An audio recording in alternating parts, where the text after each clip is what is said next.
In this video, I'll be showing you different ways how you can use compressors. If you're not sure what compressors are, usually when something is too loud or too quiet, compressors are used to get the levels where you want them to be without clipping into the red. In this first example, I'll show you how you can use compressors as a volume limiter so that it can't exceed above a certain volume level, usually 0 dB, so you don't want it to go above that. So to do that, I'll put a sound in first of all.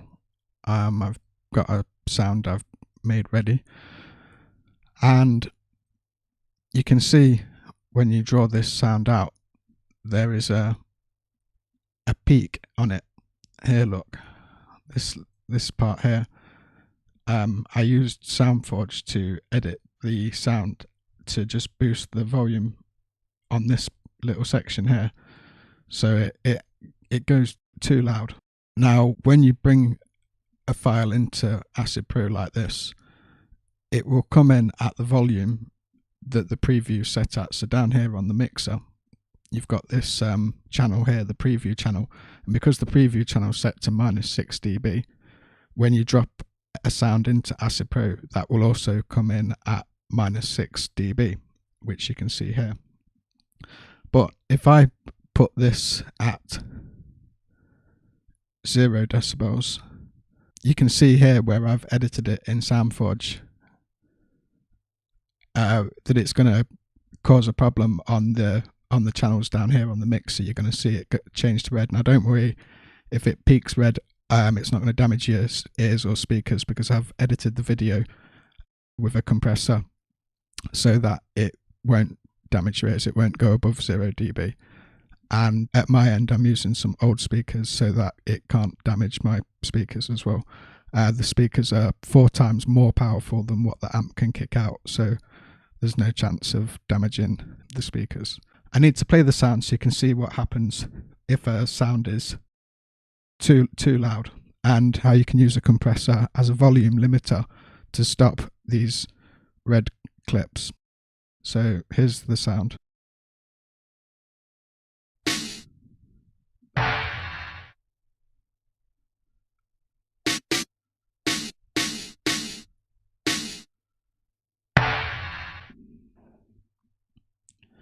So yeah, you can see there what's happening.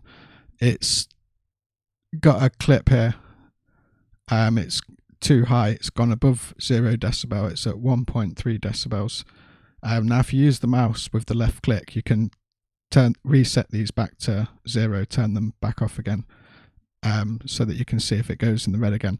So to fix this, you can use a compressor. I mean, you could obviously just go back and sort the sample out, like if I used this part here again instead of this bad section here. I could sort the problem out like that, and just replace that bad section with a bit that's okay. But you could also use a compressor to limit the volume so that it can't go above a certain level. So to do that, if you click on the track effects, which you can click on here, it's like this little F shape, or down here on the mixer. So I can also select this channel, this track channel on the mixer. So I'm going to click the blue F. Mine is bringing this up because I have an older version of Acid Pro installed, so it does bring that up. But here's the ones you get with the latest Acid Pro. These come with Acid Pro 11, and the one you want to use for this is this EFX limiter. So this is a track compressor or channel compressor, and this one's more designed for limiting the peak level, so it can't go above a certain level. So I'm going to add this into the effects chain. So here it is in the effects chain, and you've got a couple of controls here. You've got this threshold, a release, and a clip gain. So I don't want it to go above 0 decibels, so I'm going to keep the clip gain at 0 decibel. The release is how quick the compression comes off after the samples stop. So as soon as the sample stops, how quickly the compression comes off. And the threshold is how sensitive the compression is. I'll see if I can get some graphics on screen to show how that works in more detail, but for now what you need to know is that's how sensitive it is. So if the threshold is set to 0, it's not going to kick in the compressor until something hits 0. But you could also make it more sensitive, so you could make it so that the threshold kicks in at maybe -2 decibels. So you can use the threshold to see how sensitive the limiter is. Okay, so they're the three, that's the controls, that's it. So now that this compressor's on, and I've got and I have a short release, I'm going to put the threshold on high. That will probably sort it out now.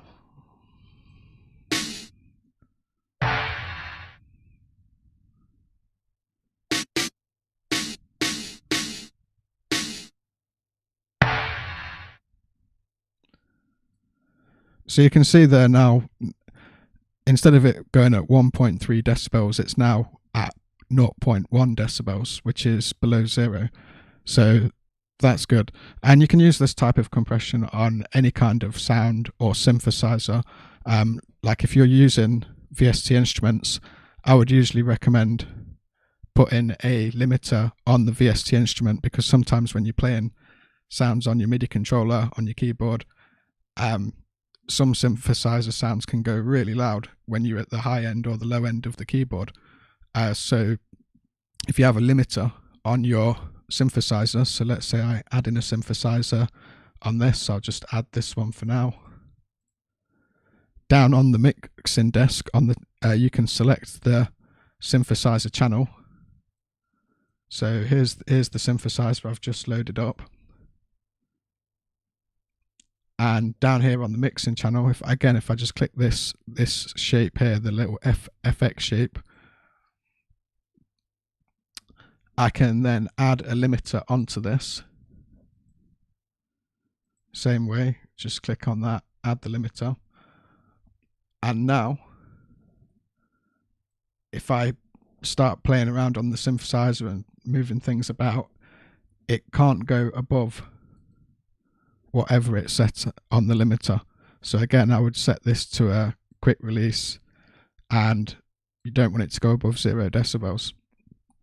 That's how you can use compressors as a volume limiter, and that will stop your red clipping, and it will stop any sound going above 0 decibels. Now, another way you can use a compressor is to boost the volume as well. This sample here, for example, yes, this bit goes really high, but the rest of these sounds are all the same volume, and when it's playing now, it's only playing it as high as it's been recorded, because the threshold is set at 0 decibels. So that's when the compressor kicks in. So this compressor setup here is just sorting out this bit at the top where it goes above 0 decibels. The threshold kicks in at 0 decibels and compresses this back down. So it's possible to also then boost these sounds up to this point as well. So to do that, you just have a lower threshold. So you want the compressor to kick in round about here where these sounds finish. That will then boost these sounds up to the top. I'll show you what I mean. So look, this is coming in at -10.7.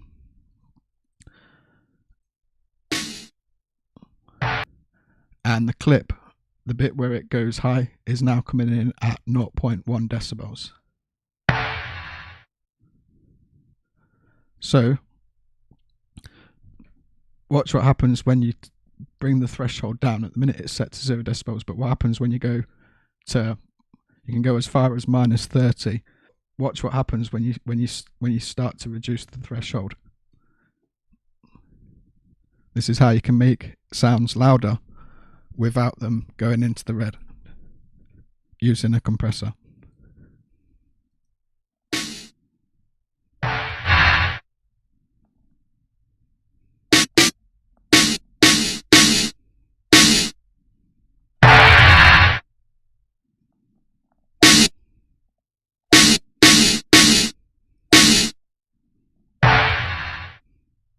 Just by having a low threshold, you can boost your tracks. I would bring it down gradually though. This sound is recorded quiet, so I can turn the threshold up, but I made this sound so that I could use it as an example in the video.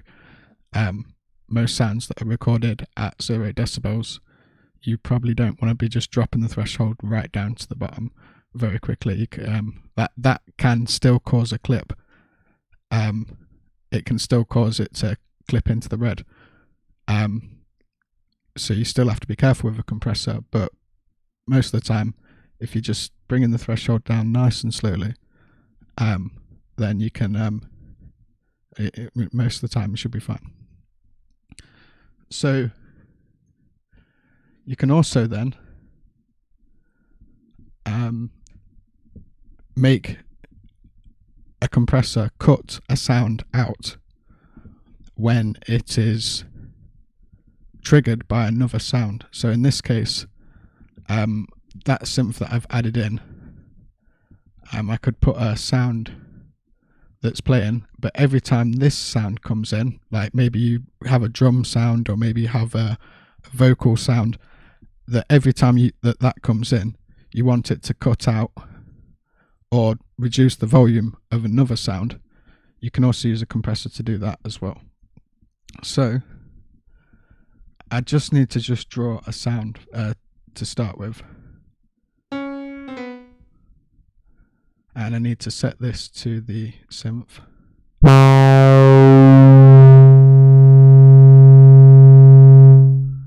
That will do. So yeah, I just have this synth. Just get a lower noise actually. So the way I want to set this up then is I want to have it so that every time this snare sound comes in, it cuts out the sound of this other thing. So down here on the synth, on the mixer, I'm going to click on the effects channel because this is the track that I want the compressor to cut out.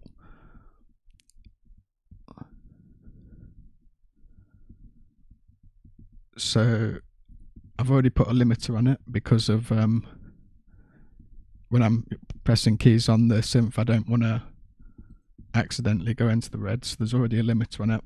Now you've got this other compressor here, the EFX compressor, not the limiter, this one here, the compressor. Now if you add that, you can set this up so that it's being controlled by another sound. So I want it to be controlled by this sound here, these snare drums. So to do that, I first need to flick this switch down here. So it says sidechain internal, or if you flick the switch, it's now external. So I can set it to be triggered by these snare drums. Now if I right click on the compressor on the FX chain, so I'm now right click on the compressor, go to sidechain input, and the sidechain input is going to be these snares here, look. So now when these snares play, it's going to activate the compressor on this synth sound. So let's just see how it sounds, and then we can adjust the settings to make it cut out completely, or we can control it how we want to do it. So let's see how it sounds. So yeah, you can see what's happening now because we've started to boost all of these other sounds. The master, it's now going too high on the master. So how do you fix that? With a compressor. So I'm just going to left click on the clip warning to acknowledge that I've seen that, and then I'm going to fix that by putting a limiter on the master channel. That's a bit controversial, putting too much on the master, but while you're just sort of getting your track done, you want to be able to work without it damaging your ears and your speakers. So having a limiter on the master, just so you're, just while you're getting everything done, is completely fine. And then at the end, when you're doing your final mix down before rendering the project, that's when you can maybe take it off and see how the project looks without that, and then see what you need to do to on the mixing and the mastering stage. But it's good to have a master limiter, just so you're not gonna damage your ears and your speakers if while you're just trying things out at the arrangement stage, something goes into the red. So yeah, I'm just gonna set this limiter on the master with fast release time and threshold at 0. I'm not trying to boost the sound, I'm just trying to have it so that it can't go above 0. So that's how I've set it. So when I play now, that should stop the clip on the master. Let's just check that. Yeah, fine, that's now coming in at 0.1 decibels, so that's fine. So going back to the compressor on the synth. So we've just added a compressor on the synth so that it's triggered by the snares. And so yeah, what we want to do is want to completely cut the sound out. So maybe if you're putting a vocal on here, and this is, if this synth was like a backing track and you've got like a vocal, you could have it so that when you speak, when the vocal comes in, it cuts the sound out. Or you could set this up so that this could be a bass line or something, and when the drums come in, there's a bit more attention on the drums, so it just maybe like dips the bass slightly so that the drums come through a bit clearer, known as sidechaining. So this is how it works then. So for this kind of effect, I'm actually going to have it as a very low threshold because I want to completely cut it out. I also want the ratio really high, so I want it to be scanning in the audio very quickly, so that it's, as soon as that drum's in, the other sound's just completely gone. So I want a very short attack. Yeah, I'm going to put a very short attack and a very short release.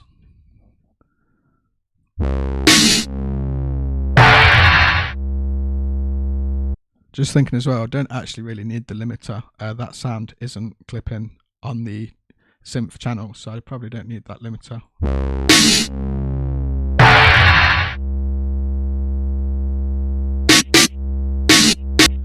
Yeah, so that limiter was actually the first limiter that I put on just in case the synth was too loud. That was actually affecting the compressor because of where it is in the chain look, because I put that limiter on first. So really I need to put that limiter, I need to move that limiter now to the end of the chain, so that the compressor works as it should, and then the limiter just stops it from clipping. But even when I've turned the limiter off here, it's not clipping on the synth channel, so it probably doesn't need the limiter now.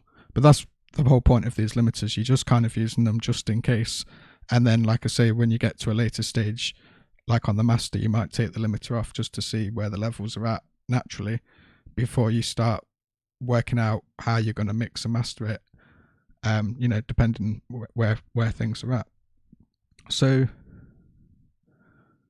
yeah, so with this compressor then, that's now working as it should. So it's cutting the sound completely when the snare comes in. Just hear that again.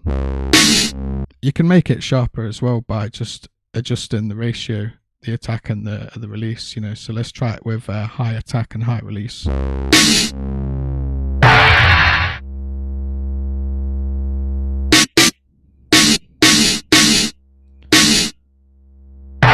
So you can see there, because it's got a really long release and a really long attack, as soon as that drum plays, there's still loads of silence for a really long time because it's got a long release on it. So, like I say, you can use this to kind of shape the cuts, if you like. You know, how much how sensitive that cut is. So, you know, let's here in the middle. This might smooth it out a bit, because I thought that was a bit. The first one was a bit too sharp. That one was a bit too long. So round about there should be good.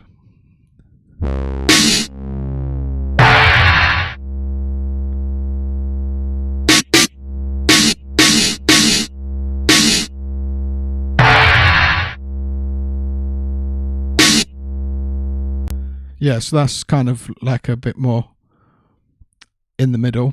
And yeah, if you want it really sharp, so it's literally just the second when the sound's playing, then you would have a very quick, short release and attack. So literally, it's only when the sound's playing, and the second that the sound's gone, it's off again. It's back on again.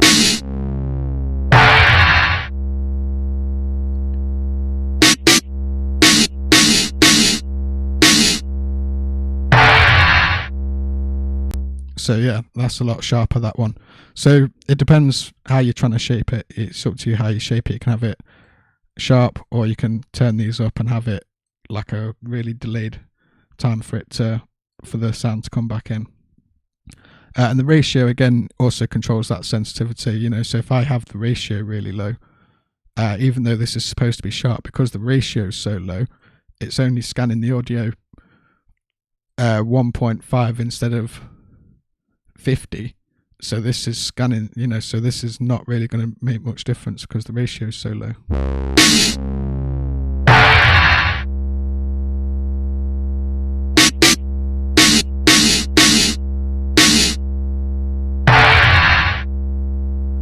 You can see it is doing it, but it's a lot more subtle now.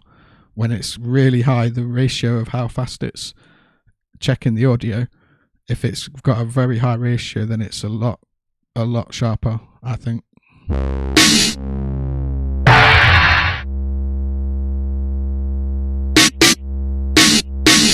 Yeah, those cuts are a lot sharper with when the ratio is high. When it's low, it's there, but it's just not as there as when the ratio is high. Yeah, it's still doing it, but it's a lot more subtle. A lot more subtle with the low ratio. And the threshold is literally just controlling how sharp that cut is as well. But that's more of how deep the cut is. So you could still have,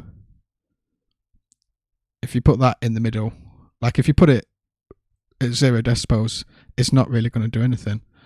You'll just hear both the sounds together.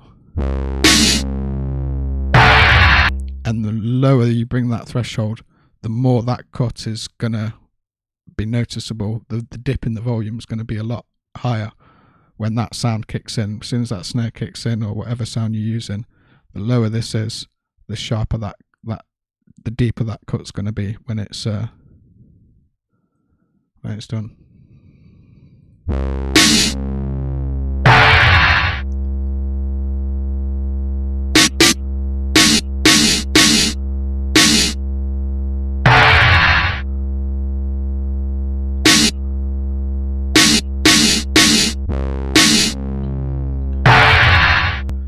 But yeah, this could be it doesn't have to be snares, obviously, you know, this could be vocals. And you could have sort of backing music, you know, maybe a documentary or something. You've got like a backing track, and then you've dropped your vocal track over the top of it. And every time you speak on the vocals, it's then going to put a dip in the sound. on the soundtrack. So there's lots of different ways you could use this, or just with the singing in general, you know. Maybe if you want to kind of balance the voice out, some bits are loud, some bits are quiet, you could use the compressor to sort of put everything in the middle, or wherever you're trying to put it.